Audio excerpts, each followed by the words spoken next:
সমুদ্রের নিচে মৎস্য রাজ্যে বাস করত এলেন নামে এক মৎস্যকন্যা।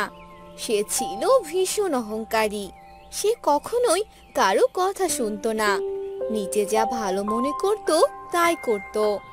একদিন এলেন পাথরে বসেছিল, আর এলেনের একটি বন্ধু ছিল। তার বন্ধুটি এক ছোট রাক্ষস মাছ। ছোট হলেও সে বড় মাছদের খেয়ে ফেলতে পারত। মৎস্যকন্যা, কে যেন আমাদের দিকেই আসছে। তুমি চুপ করে এখানেই থাকো, আমায় দেখতে দাও কে আসছে এইদিকে। কিছুক্ষণ পর সেখানে আরেকটি মৎস্যকন্যা চলে আসে। তাকে দেখে এলেন ভীষণ রেগে যায়। এ কি, তুমি এখানে কেন? তোমার সাহস কি করে হলো এখানে আসার? আমি কি এখানে আসতে পারবো না? না, আসতে পারবে না।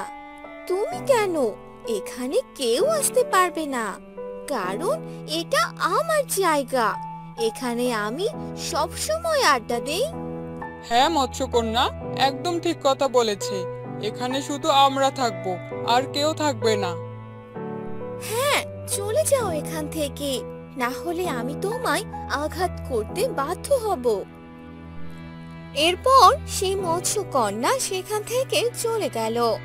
মৎস্যকন্যা চলে যাওয়াতে রাক্ষসী আর এলেন হাসতে লাগলো। দেখলে, আমাদের কথা শুনে ভয় পেয়ে গেল। চলো, এখন আমরা এখান থেকে চলে যাই। এরপর তারা সেখান থেকে চলে গেল। রুমে যেতেই এলেনের বাবা এলেনকে জিজ্ঞাসা করলো, কি ব্যাপার, সারাদিন কোথায় ছিলে তুমি? তোমার কোনো খোঁজ খবর নেই কেন? আমি বাহিরে ঘুরতে গিয়েছিলাম। আর বাবা, এখন তুমি আমায় বিরক্ত করো না তো। আমার ভীষণ ঘুম পাচ্ছে, আমি এখন ঘুমোবো। এ কথা বলে এলেন ঘরে চলে গেল আর শুয়ে পড়লো।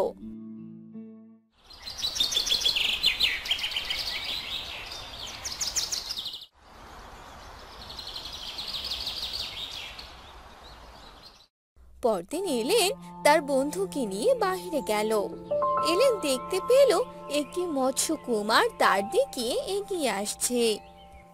হাই এলেন, তোমায় একটা কথা বলার ছিল। কথা? কিসের কথা? আচ্ছা, তুমি কি আমার সঙ্গী হবে? তোমাকে আমার অনেক ভালো লাগে।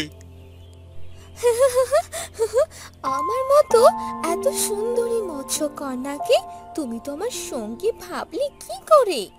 তাছাড়া তুমি দেখতে একদম ভালো নও, আমার পছন্দ হয়নি।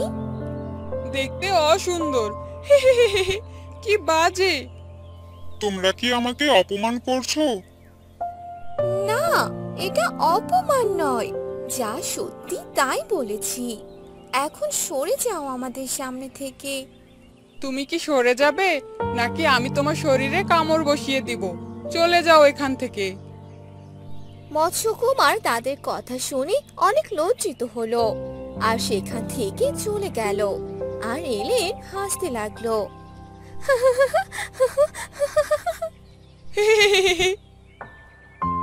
এরপর তারা সামনের দিকে যেতে থাকে।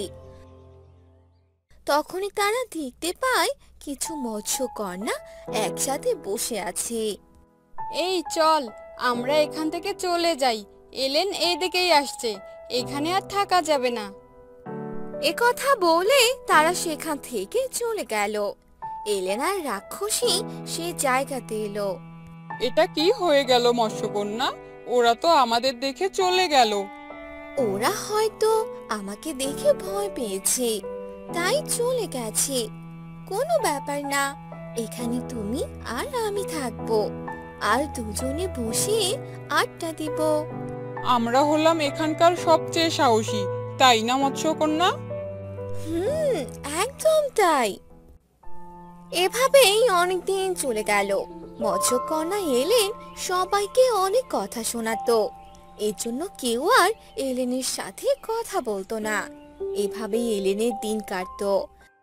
একদিন এলেনের বাবা এলেনকে বলল, আমি তোমার বিয়ে দিতে চাই এলেন, তুমি প্রস্তুত থেকো। ঠিক আছে বাবা। এরপর একদিন এলেনের বাবা এলেনের জন্য এক মৎস্য কুমারকে নিয়ে আসে। মহারাজ, এলেনকে আমার অনেক পছন্দ হয়েছে। আমি এলেনকে বিয়ে করতে চাই। মা এলেন, তোমার কি মৎস্য কুমারকে পছন্দ হয়েছে? বাবা, আসলে আমার মৎস্য কুমারকে একদম পছন্দ হয়নি। কি, এত বড় কথা? আমি হলাম দ্বীপপুঞ্জের মৎস্য কুমার, আমাকে কিনা অপছন্দ করে? এ কথা শুনে মৎস্য কুমার সেখান থেকে চলে গেল আর যেতে যেতে বলতে লাগলো, এই মৎস্যকন্যা দেখছি অনেক অহংকার, আর আমাকে অপছন্দ করা। এবার এই মৎস্যকন্যাকে উচিত শিক্ষা দিব। এ কথা বলে মৎস্য কুমার তার রাজ্যে চলে গেল। আর একদিন এলেন তার বন্ধু রাক্ষসীকে নিয়ে বাহিরে খাবার খেতে গেল। আজ অনেক মজা হবে। অনেক দিন পর আজ বাইরে খেতে যাব। আমার যে বেশ ভালো লাগছে। হ্যাঁ, তোমায় আজ অনেক মাছ খেতে দিব। এবার চলো যাই। এলেন আর রাক্ষসী যেতেই সামনে মৎস্য কুমার চলে আসে। তুই এখানে কি করছিস? চিনতে পেরেছো তাহলে আমাকে? তুই এখানে কেন এসেছিস? আর আমাদের পথ ছাড়, যেতে দে আমাদের। আজ তোমায় এক শিক্ষা দিতে এসেছি, যা তোমায় অনেক কিছু শেখাবে। শিক্ষা? কিসের শিক্ষা? এ কথা বলতেই মৎস্য কুমার এলেনের মুখে এক ধরনের বালু ছিটে দেয় আর এলেন চিৎকার করতে থাকে। আহ আহ, এটা তুই কি করলি? আমার আমার চোখ যে জ্বালা করছে। আহ আহ, আহ। আরে মৎস্যকন্যা, কি হয়েছে তোমার? এই বাজে মৎস্যকুমার তোমার পুরো মুখে কি দিয়ে দিল? এবার আমি আসি, বাই বাই মৎস্যকন্যা। এরপর মৎস্য কুমার চলে যায় আর এলেন চোখ খুলে দেখে যে সে কিছুই দেখতে পাচ্ছে না। এ আমার কি হয়ে গেল? আমি তো কিছুই দেখতে পাচ্ছি না। রাক্ষসী, রাক্ষসী তুমি কোথায়? কি হয়েছে মৎস্যকন্যা? আমি তো এখানেই আছি। তুমি কি সত্যি কিছু দেখতে পাচ্ছ না? না রাক্ষসী, আমি কিছুই দেখতে পাচ্ছি না। আমার কি হয়ে গেল রাক্ষসী? এবার আমার কি হবে? তুমি বরং আমাকে বাবার কাছে নিয়ে চলো। না মৎস্যকন্যা, আমি আর তোমার সাথে এখন থাকতে পারবো না। আমি কোনো অন্ধ মৎস্যকন্যার বন্ধু হতে চাই না। এ এ তুমি কি বলছো রাক্ষসী? তুমি আমার বন্ধু হয়ে এ কথা বলতে পারলে? হ্যাঁ মৎস্যকন্যা, আমি একদম ঠিক কথাই বলছি। এবার আমি আসি।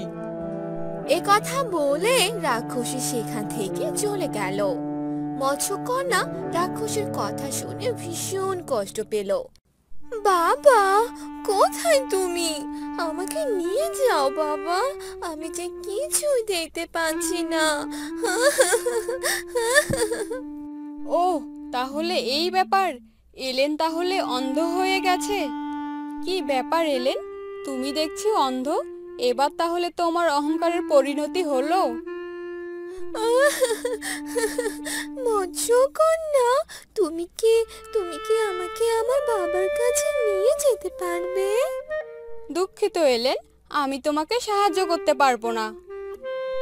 এ কথা বলে মৎস্যকন্যা সেখান থেকে চলে গেল আর এলেন তার ভুলগুলো বুঝতে পারলো আর অহংকারের পতন হলো।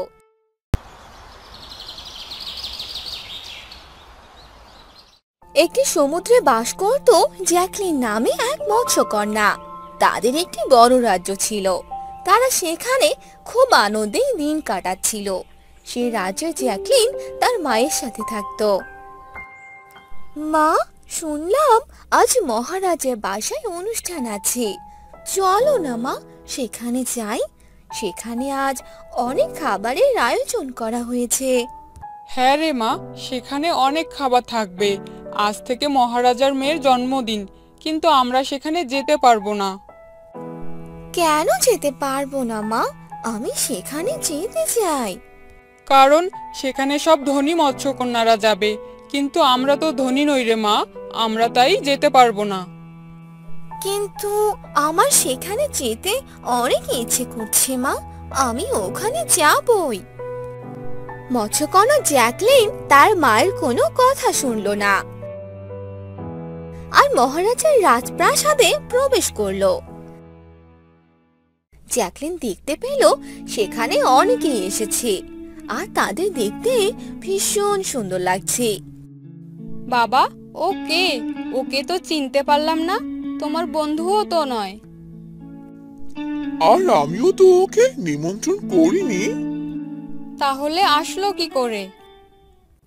একথা বলে মহারাজের মৎস্যকন্যা জ্যাকলিনের কাছে এলো। আরে, কে তুমি? আর তুমি এই রাজপ্রাসাদে এলে কেন? কে তোমায় নিমন্ত্রণ করেছে শুনি? না না, আমায় কেউ নিমন্ত্রণ করেনি, আমি শুধু দেখতে এসেছি। দেখতে এসেছো মানে? তুমি তো আমার আজকের দিনটাই নষ্ট করে দিলে। তুমি তো অনেক গরিব, আর আমি কোনো গরিব মৎস্যকন্যাদের নিমন্ত্রণ করিনি। তুমি চলে যাও এখান থেকে। আর হ্যাঁ, এখানের কোনো খাবার তুমি ধরবে না। মৎস্যকন্যা ম্যাকির মুখ থেকে একথা শুনে জ্যাকলিন ভীষণ কষ্ট পেল আর সেখান থেকে তার বাড়িতে চলে গেল।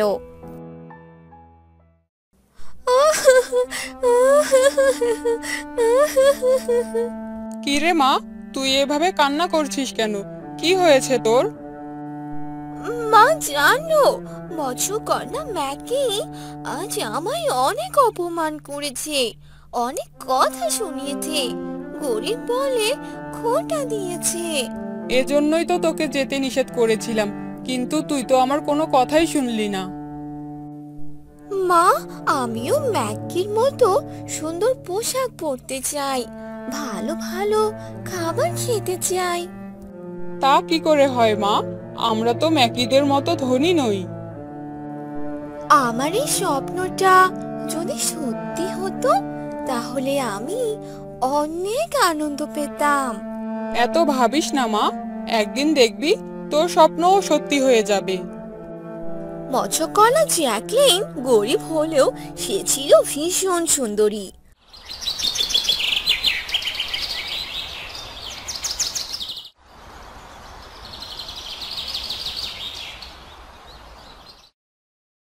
আর একদিন জ্যাকলিন সর্পরাজ্যে চলে যায়। আরে, এ এ কি? আমি তো পথ হারিয়ে ফেলেছি। আমি কোথায় চলে এলাম? জ্যাকলিন আরো সামনে যেতে ধরে, তখনই সমুদ্রের উপর থেকে একটি তীর এসে মৎস্যকন্যার লেজে ঢুকে পড়ে। আহ আহ আমার কি হয়ে গেল? এটা তো মনে হচ্ছে কোনো মানুষের ধারালো অস্ত্র। আহ আমি তো এটাকে বের করতেই পারছি না।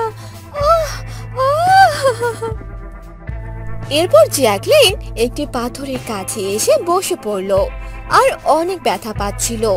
আর কিছুক্ষণ পরেই জ্যাকলিন জ্ঞান হারিয়ে ফেলল। আর কিছুক্ষণ পরে সেখানে সর্পরাজ্যের মৎস্যকুমার চলে এলো। আরে, ওখানে কে পড়ে আছে? গিয়ে দেখি তো। এরপর মৎস্যকুমার জ্যাকলিনের কাছে গেল, দেখলো জ্যাকলিনের লেজে তীর আটকে গেছে। মৎস্যকুমার তাড়াতাড়ি করে জ্যাকলিনকে উঠিয়ে তাদের রাজ্যে নিয়ে গেল আর লেজ থেকে তীরটি বের করলো। এরপর সেখানে ঔষধ লাগিয়ে দিল।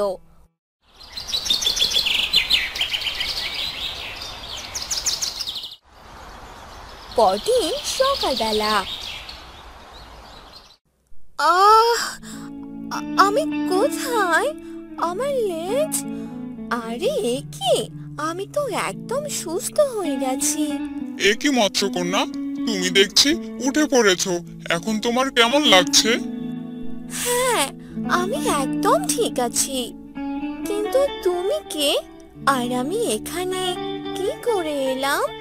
তুমি আমার লেজে আঘাত পেয়েছিলে আর অজ্ঞান হয়ে পড়েছিলে, তাই আমি তোমায় আমার রাজ্যে নিয়ে এসেছি।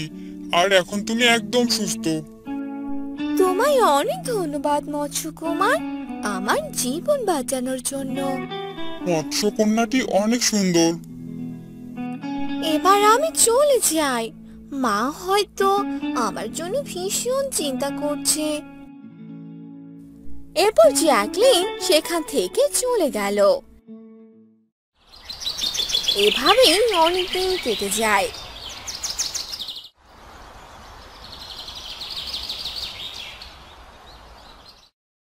মৎস্যকুমার জ্যাকলিনকে অনেক খুঁজে, কিন্তু কোথাও খুঁজে পায় না।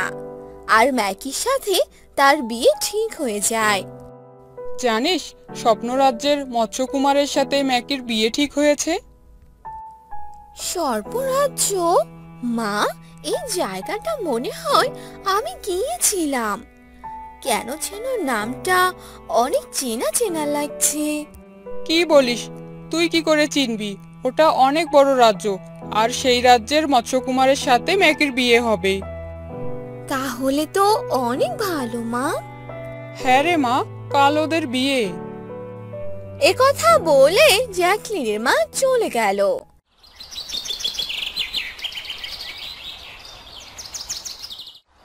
আর পরদিন জ্যাকলিন তার মাকে কিছু না বলে ম্যাকির বিয়েতে চলে গেল। আর সেখানে সবাই উপস্থিত ছিল। তখনই ম্যাকি জ্যাকলিনকে দেখতে পেল, আর সবার সামনে জ্যাকি বলতে লাগলো, তোকে বলেছি না তুই এখানে আসবি না, কিন্তু তুই এখানে এলি কেন? আসলে আমি এখানে। আরে তুমি এখানে? তুমি জানো আমি তোমায় কত খুঁজেছি। কিন্তু তুমি আমায় কেন খুঁজেছো মৎস্যকুমার? তোমায় একটা কথা বলার ছিল। কিন্তু ম্যাকি, তুমি ওর সাথে এভাবে কথা বলছো কেন? ও কি দোষ করেছে? মৎস্যকুমারও অনেক গরিব, আর দেখো আমাদের বিয়েতে কি সব পরে এসেছে। এজন্য তুমি ওর সাথে এমন করবে? ম্যাকি, তোমার মন মানসিকতা এরকম আমি কখনোই ভাবিনি। আর আমি কিনা তোমায় বিয়ে করতে যাচ্ছিলাম। এসব কি বলছো তুমি মৎস্যকুমার? হ্যাঁ, আমি তোমায় বিয়ে করতে পারবো না। আর আমি জ্যাকলিনকেই বিয়ে করব। আমি ওকে আগে থেকেই অনেক ভালোবাসতাম। এসব তুমি কি বলছো? তাহলে আমার কি হবে? তোমার মতো নিচু মনের মৎস্যকন্যাকে আমি বিয়ে করতে চাই না। এরপর মৎস্যকুমার জ্যাকলিনকে বিয়ে করে নেয়। আর জ্যাকলিন সর্পরাজ্যে চলে যায়। আজ আমি অনেক আনন্দিত, কারণ আমার স্বপ্নটা আজ পূরণ হয়েছে। আমি ধনী হয়েছি, আর এখন থেকে সুন্দর পোশাকও পরতে পারবো। আর আমি তোমার স্বপ্নটা পূরণ করতে পেরেছি। তোমায় অনেক ধন্যবাদ মৎস্যকুমার। এরপর থেকে মৎস্যকন্যা জ্যাকলিন সর্পরাজ্যে অনেক আনন্দের দিন কাটাতে থাকে। বিরাট এক জঙ্গলের পাশে ছিল একটি নদী। সেই নদীতে বাস করত এক নাগিন, আর জঙ্গলে থাকতো এক পরী। তার পাশে ছিল একটি গ্রাম, সেখানে থাকতো এক সাপুরিয়া। হ্যাঁ রে লালু, আজ অনেক দিন থেকে সাপ ধরতে যাই না। চল আজ বরং কোনো এক জঙ্গলে যাই, দেখি কোনো সাপ পাই কিনা। হ্যাঁ দাদা, তবে আমি আজ দূরে কোথাও যেতে পারবো না। আমরা বরং পাশের জঙ্গলটাতেই যাই। আরে ওই জঙ্গলটাতে তো আগেও গিয়েছিলাম, কিন্তু কোনো সাপ পাইনি তো। অনেকদিন থেকেই তো আর যাওয়া হয় না। এবার গেলে নিশ্চয়ই কোনো না কোনো সাপ পেয়ে যাব। ঠিক আছে, তুই যখন এত করে বলছিস তাহলে চল যাই। এরপর সাপুরিয়া আর লালু জঙ্গলের দিকে যেতে লাগলো। কিছুক্ষণ পর তারা জঙ্গলে পৌঁছে গেল। তারপর বিন বাজাতে লাগলো। জঙ্গলে বিন বাজানোর শব্দে পরীটির ঘুম ভেঙে গেল। আরে কে এভাবে আওয়াজ করছে? আমার তো ঘুমটাই ভেঙে দিল। এই আওয়াজে তো আমার মাথা ঘুরছে।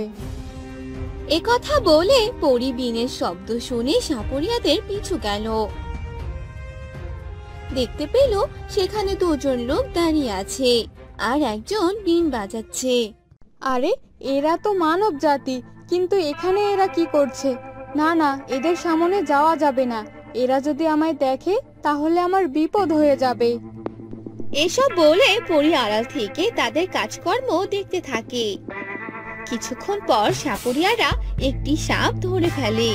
এই সাপটাকে বিক্রি করলে যে আমি অনেকগুলো টাকা পাবো। চল আজ বরং বাড়িতেই চলে যাই, অন্যদিন আবার আসবো। এ কি, ওরা যে সাপটাকে ধরে ফেললো! তারা হয়তো সাপুরিয়া। এভাবে সাপগুলোকে ধরতে থাকলে তো এখানকার সবগুলো সাপ শেষ হয়ে যাবে। অন্যদিকে তারা সাপটিকে নিয়ে সেখান থেকে চলে গেল। কিছুক্ষণ পর নদী থেকে এক কান্নার আওয়াজ আসতে লাগলো। এ কি, ওদিকে আবার কে কান্না করছে? গিয়ে দেখি তো। এই বলে পরী নদীর কাছে চলে গেল। গিয়ে দেখলো সেখানে এক নাগের নদীর কিনারায় বসে কান্না করছে। এ কি, কে তুমি? আর এভাবে কান্না করছো কেন? আমি যে আমার সন্তানকে কোথাও খুঁজে পাচ্ছি না। আমি যে নাগিন, আমার সন্তান এই জঙ্গলে এসেছিল, কিন্তু এখনো ফিরে এলো না। কিছুক্ষণ আগে দুজন সাপুরিয়া এসে যাকে নিয়ে গেল, সেই তাহলে তোমার সন্তান? সাপুরিয়া, কি সব বলছো? তাহলে সাপুরিয়া আমার সন্তানকে নিয়ে গেছে। এবার আমার কি হবে? তুমি কোনো চিন্তা করো না নাগিন। আমি শুনেছি সেই সাপুরিয়াটি বলেছিল সে আবার আসবে এই জঙ্গলে সাপ ধরবে। আমি ওই সাপুরিয়াকে ছাড়বো না। তুমি কি আমাকে সাহায্য করতে পারবে? সাহায্য? কি সাহায্য নাগিন? ওই সাপুরিয়া যখনই এই জঙ্গলে আসবে তুমি আমাকে জানাবে, আমি ওদের শেষ করে দিব। ঠিক আছে, আজ থেকে তুমি আমার বন্ধু। তোমার বিপদে আমি সাহায্য করবই, তুমি কোনো চিন্তা করো না। এই কথা বলে পরী সেখান থেকে চলে আসে। অন্যদিকে সাপুরিয়া আর লালু কথা বলতে থাকে। এই দেখ, আজ কত টাকা পেয়েছি। এই নে, তোর অর্ধেক আমার অর্ধেক, নে নে। কি ব্যাপার গো, আজ দেখছি তোমরা অনেক খুশি, কি হয়েছে? আরে গিন্নি, আজ তো অনেক টাকা লাভ হয়েছে। জানি না তারা ওই সাপের মধ্যে কি দেখতে পেল, যার কারণে আমাদের 1000 টাকা করে দিল। সে কি কথা, কি সব বলছো গো? এই যে সত্যি খুশির কথা। হ্যাঁ গো, আমায় কিছু টাকা দাও, আমি তাহলে বাজার থেকে একটা শাড়ি কিনে নিয়ে আসি। আরে বৌদি, নাও নাও, কদিন পর তো আরো বেশি করে কিনতে পারবে। আমরা আবারও সেই জঙ্গলে যাব আর বেশি করে সাপ ধরে নিয়ে আসব। তাহলে তো ভালোই হবে। এবার আমি যাই, আমার অনেক কাজ আছে। এরপর সাপুরিয়ার স্ত্রী সেখান থেকে চলে গেল। আর এভাবে কেটে গেল বেশ কিছুদিন।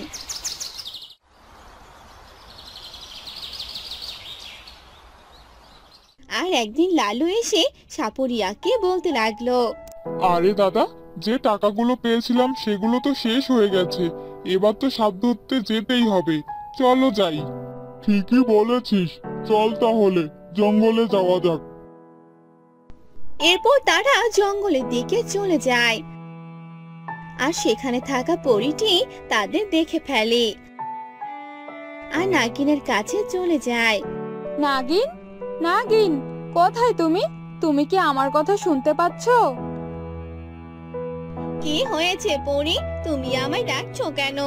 তোমার শত্রুরা তো চলে এসেছে। যারা তোমার সন্তানকে নিয়ে গিয়েছিল তারা আবার এসেছে। কি বলো? তাহলে চলো আমরা তাদের কাছে যাই। এরপর পরী ও নাগিন একসাথে সেই সাপুরিয়াদের কাছে গেল। তখনই সাপুরিয়া আর লালু নাগিনকে দেখে ফেলে। আরে এ কি, এ যে মেঘনা চাইতেই বৃষ্টি, এ যে নাগিন আমাদের সামনে চলে এসেছে।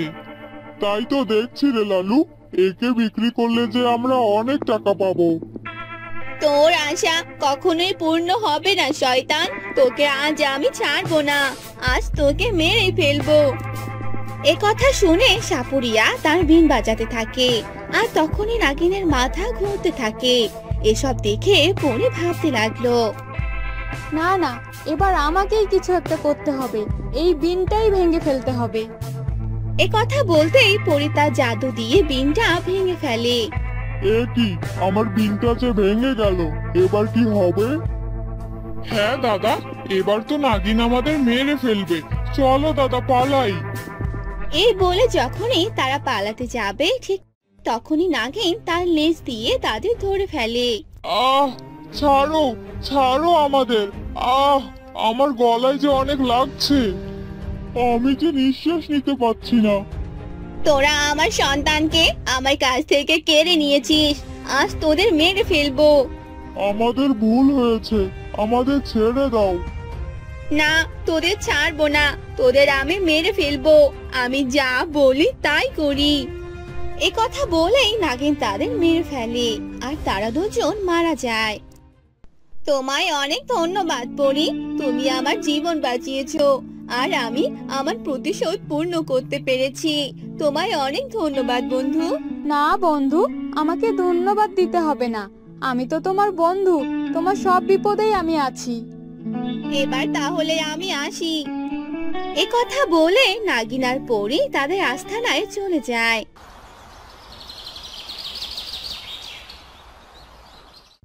অনেকদিন আগের কথা, হাবু নামে একটি ছেলে পলাশপুর নামে একটি গ্রামে থাকতো। হাবু ছিল অনেক ভালো। হাবু ঘোরাঘুরি করতে অনেক পছন্দ করত, তাই সে প্রতিনিয়ত বন্ধুদের সাথে ঘুরতে যেত। একদিন সকালবেলা হাবু তার মাকে বলল, মা, ও মা, কি হয়েছে রে বাবা? আমাকে কিছু টাকা দাও না মা, আমি বন্ধুদের সাথে ঘুরতে যাব। কিছু টাকা দাও মা। তুই না সেদিন ঘুরে আসলি, আবার ঘুরতে যাবি মানে? আজকে একটা সুন্দরবনে ঘুরতে যাব মা, জায়গাটা অনেক সুন্দর আর অনেক দূরে। না রে বাবা, এত দূরে যেতে হবে না, তুই তো এখনো ছোট, যদি হারিয়ে যাস তবে কি হবে বাবা? আরে মা, কিসব বলছো তুমি? আমি হারিয়ে যাব না, আর এত সুন্দর জায়গাতে সবাই যাবে মা, আমি মিস করতে চাই না। দাও না মা, প্লিজ। আরে হয়েছে হয়েছে, থাম, এবার দিচ্ছি টাকা। এই বলে হাবুর মা টাকা নিয়ে এলো আর হাবুকে দিয়ে বলল, তাড়াতাড়ি চলে আসবি বাবা, বেশি দূরে যাবি না, সাবধানে থাকবি, বুঝলি? আরে মা, তুমি কোনো চিন্তা করো না তো, আমি তো ঘুরতেই যাচ্ছি, ঘোরা শেষ হলেই চলে আসবো, বুঝলে? তারপর হাবু টাকা ও ব্যাগ নিয়ে বেরিয়ে পড়লো আর শিপুদের বাড়িতে গিয়ে শিপুকে ডাকলো। আর শিপু সবকিছু নিয়ে বেরিয়ে পড়লো। তারা একসাথে অনেক দূরে এক বনে বেড়াতে গেল আর কিছু সময় পর সেখানে পৌঁছে গেল। হাবু দেখ, জায়গাটা কত সুন্দর, তবে আমার এখানে একটু ভয় লাগছে রে হাবু, আশেপাশে তো কাউকে দেখতে পাচ্ছি না। আরে ভয় পাচ্ছিস কেন? দেখ, অনেক সুন্দর জায়গা, একটু সামনে গেলেই অনেক লোকজন দেখতে পাবি। এরপর তারা চারদিকে ভালো করে ঘুরতে লাগলো। কিছুক্ষণ হাঁটতেই তারা অনেকজনকে দেখতে পেল। এখন একটু ভালো লাগছে রে হাবু, এখানে তো অনেকজন আছে রে, চল আর একটু সামনে যাই। এই বলে তারা আরো সামনে গিয়ে হাঁটতে লাগলো আর পুরো বনটা ঘুরতে লাগলো। আর রাত হয়ে গেল, তারা সবাই তাঁবু টাঙ্গালো আর রাতে বিশ্রাম করতে লাগলো। তখন হাবু বলল, চল এই রাতে বাহির থেকে ঘুরে আসি, রাতে এখানে অনেক ভালো লাগবে। না রে, এই রাতে বাইরে যাওয়া যাবে না, এখন ঘুমাই, কাল যাবো এখন সকালবেলা। আরে চল না একটু ঘুরে আসি, এখন তো ঘুমও আসছে না। কিন্তু কেউ হাবুর কথা শুনলো না আর তাই হাবু একাই বেরিয়ে পড়লো। আর হাবু হাঁটতে হাঁটতে অনেক দূরে চলে গেল। আর তখন হাবু একটা জায়গায় অনেক আলো দেখতে পেল। আরে এখানে তো আলো কিসের? চারিদিক শুধু চকচক করছে, একটু গিয়ে দেখি তো। এসব বলে হাবু সেখানে চলে গেল আর সেই আলোর ভিতরে প্রবেশ করলো। আরে বাহ, কি সুন্দর জায়গা, এমন জায়গাতে তো আমি কখনো আসিনি। গাছে কত ফল, কত পাখি, সব যেন কি চকচক করছে। আরে এই ছেলেটা আমাদের রাজ্যে কি করে এলো? এখানে ঢুকলো কি করে? ফলগুলো খেতে অনেক মজার মনে হয়, আমি বরং খেয়েই দেখি। এই বলে হাবু একটা ফল ছিল আর খেতে ধরলো। তখনই সেই পরী হাবুর সামনে এলো আর বলল, এ কি, কে তুমি? তুমি আমাদের ফল ছিঁড়ছ কেন? আর আমাদের রাজ্যে ঢুকলে কি করে তুমি? হাবু এরকম একটা সুন্দর পরীকে দেখে অবাক হয়ে গেল আর পরীর দিকে তাকিয়েছিল আর বলল, কি সুন্দর তুমি দেখতে, আর তুমি উঠছো কেন? কে তুমি? আমি পরী, আর এটা পরীদের রাজ্য। তুমি আমাদের রাজ্যে কেন ঢুকেছো? আমাদের রাজ্যে মানুষ প্রবেশ নিষেধ। আমি সত্যি জানি না আমি এখানে কি করে এলাম। আমি বাইরে থেকে দেখলাম এই জায়গাতে অনেক আলো, তাই প্রবেশ করেছি এখানে। এটা আমাদের রাজ্য, আর এখানে সপ্তাহে একদিন আমরা আমাদের রাজ্যকে আলোকিত করে রাখি, তাই তুমি সেই আলো দেখতে পেয়েছো। আমি এই প্রথম কোনো পরীকে দেখলাম, আমার তো বিশ্বাসই হচ্ছে না। তুমি অনেক সুন্দর। কিন্তু তুমি আর এখান থেকে বের হতে পারবে না, আর এজন্য তোমাকে আরো 1 সপ্তাহ এখানে থাকতে হবে। তাহলে তো অনেক ভালো হলো। তোমাদের এই রাজ্য আমার অনেক পছন্দ হয়েছে। আমার তো যেতেই ইচ্ছা করছে না। তখনই সেখানে পরীদের কর্তা চলে আসে আর বলে, আরে কর্তা, আপনি? তোমার সাহস হলো কি করে একটা মানুষকে আমাদের রাজ্যে নিয়ে আসার? না না কর্তা, আপনার কোথাও ভুল হচ্ছে।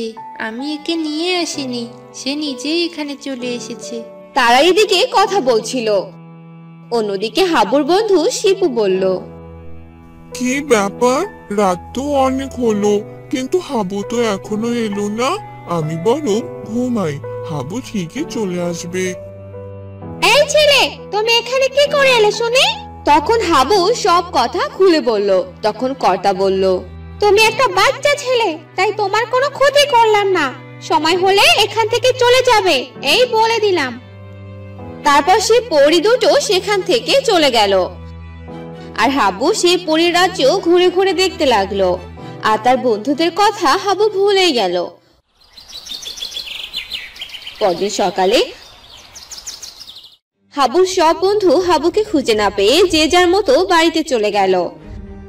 আর শিপু হাবুর বাড়িতে গেল আর হাবুর মাকে বলল, চাচি, ও চাচি। কিরে শিপু, বল, তোদের ঘোরা হলো? হাবু কোথায় রে? হাবুকে তো দেখতে পাচ্ছি না। চাচি, আমি না হাবুকে কোথাও খুঁজে পাইনি।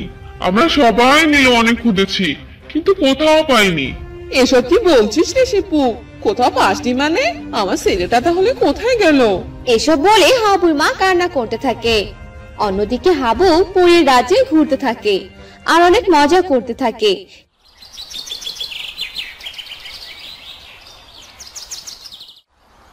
এভাবে 1 সপ্তাহ হয়ে যায়। তখন পরী হাবুকে বলে, তোমার এখান থেকে চলে যাওয়ার সময় হয়েছে। ওই যে রাস্তা, ওখানে পা দিলেই তুমি তোমার বাড়ির সামনে পৌঁছে যাবে। তোমাদের এই রাজ্য আমার অনেক ভালো লেগেছে পরি। আমার তো এখান থেকে যেতেই ইচ্ছে করছে না। তোমাকে যে এখান থেকে যেতেই হবে, কারণ এখানে কোনো মানুষ থাকতে পারবে না, কারণ এটা পরীদের রাজ্য। আচ্ছা ঠিক আছে, আমি তাহলে চলে গেলাম। আর তোমাকে অনেক ধন্যবাদ আমার সাথে অনেক ভালো ব্যবহার করার জন্য। তোমাদের কথা আমি কখনো ভুলবো না। তারপর হাবু সেই পরীর রাজ্য থেকে বেরিয়ে তার বাড়ির সামনে চলে এলো আর হাবু তার মাকে ডাকতে লাগলো আর হাবুর মা বেরিয়ে এলো। আরে বাবা, তুই ঠিক আছিস বাবা? তুই নাকি হারিয়ে গিয়েছিলি বাবা? না মা, আমি হারিয়ে যাইনি, আমি তো পরীর রাজ্যে গিয়েছিলাম। পরীর রাজ্য মানে? এসব কি বলছিস বাবা? হ্যাঁ মা, আমি ভুল করে পরীর রাজ্যে ঢুকে পড়েছিলাম, আর তাই তো আমার আসতে দেরি হয়ে গেল। কি সুন্দর তাদের রাজ্য মা, আমার তো আসতেই ইচ্ছে করছিল না। আর হাবু তার মাকে পরীর রাজ্যের ব্যাপারে সবকিছু বলতে লাগলো। এসব শুনে হাবুর মা অনেক অবাক হয়ে গেল আর এভাবেই তাদের দিন যেতে লাগলো।